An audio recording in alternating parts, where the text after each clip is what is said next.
En el Evangelio de hoy escuchamos la historia del hijo pródigo. En esta historia Lucas nos da 3 parábolas que Jesús dirigió a los presentes.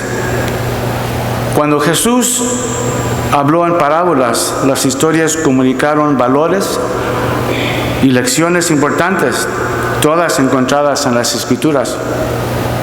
Es interesante, los escribas y fariseos no pudieron entender el significado porque estaban amenazados por las palabras que Jesús dijo y el hecho de que Jesús recibió y comió con los recaudadores de impuestos y los pecadores.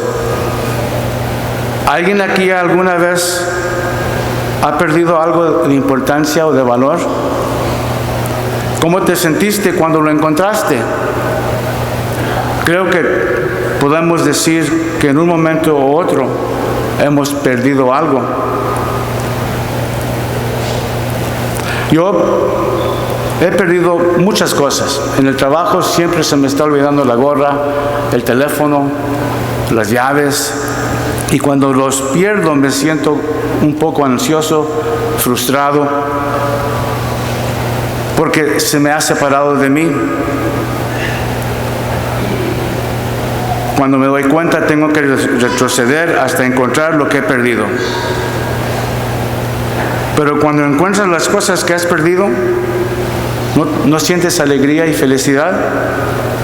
Tal vez así se sintió la mujer cuando perdió su moneda de oro. Recorrió la casa de arriba abajo buscando su moneda hasta que la encontró, y cuando la encontró,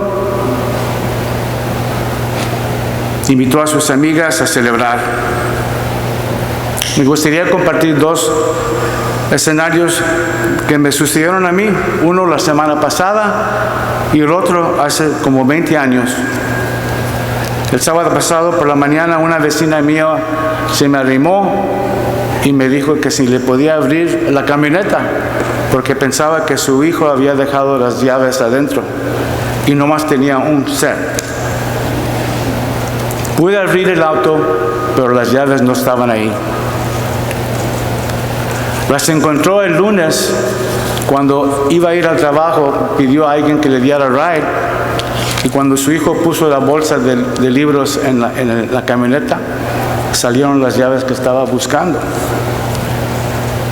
Estaba extasiada porque había muchas llaves de importancia en ese llavero. El segundo cuento que quiero compartir es acerca de una experiencia que tuvo mi hijo.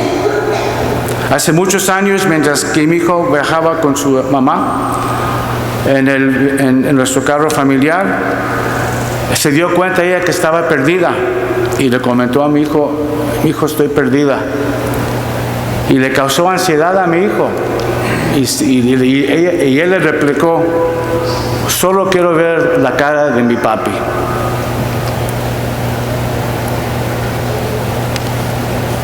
Quería compartir esta historia porque es semejante a lo que sucedió con el hijo pródigo en la historia. Estaba perdido y quería ver la cara de su padre. Ambos expresan un profundo anhelo y sentido de volver a casa. Este evangelio fácilmente podría haber sido llamado el padre pródigo, porque no escatima en gastos cuando el joven regresa a la casa. Parece que el padre es la figura central porque da generosamente de sus propios bienes al hijo menor, aunque el hijo eligió una vida de placer sensual. A través del tiempo de separación, el padre espera y está vigilante. No juzga y no condena. Es una imagen muy diferente de la primera lectura. En el primer siglo, los pecadores y los recaudadores de impuestos eran sinónimos del campo injusto. Por el otro lado, los escribas y los fariseos eran el campo de los justos, pero también eran los que se quejaban por lo que veían. Volvemos al principio del pasaje del Evangelio. ¿Qué dice Lucas? Todos los recaudadores de impuestos y los pecadores se acercaban para escuchar a Jesús. Pero los escribas y los fariseos comenzaron a quejarse, diciendo que este hombre recibe a los pecadores y come con ellos. Parece que los fariseos tal vez vieron la actividad de Jesús como perdonando a los pecadores porque les había dado la bienvenida y partiendo el pan con ellos. Podrían malinterpretar el acto de compasión de Jesús como aceptación.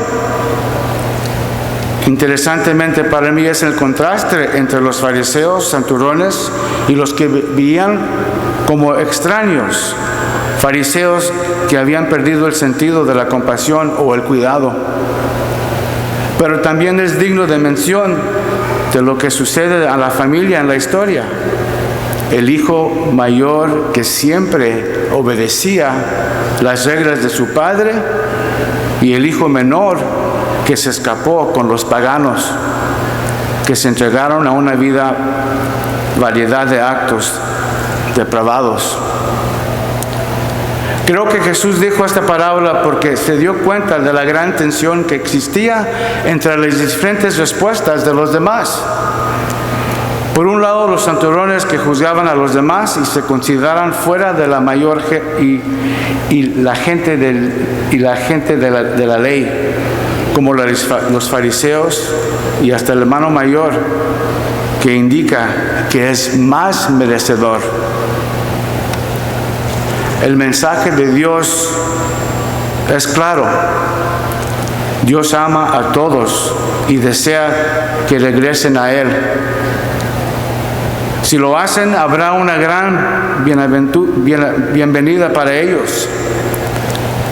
Dios es amor y eso es absoluto y es incondicional. Seamos pecadores o seamos santos, Dios nos ama. Todos ustedes recuerdan la frase, Dios ama al pecador, pero odia al pecado. ¿Podemos hacer lo mismo? El perdón de Dios es incondicional, representado por el Padre y del Hijo. El Padre ama al Hijo. Recordad cómo lo esperaba y estaba en vela esperando su regreso. Mientras escuchamos al Hijo, el perdón se expresa en la interacción del Padre y el Hijo.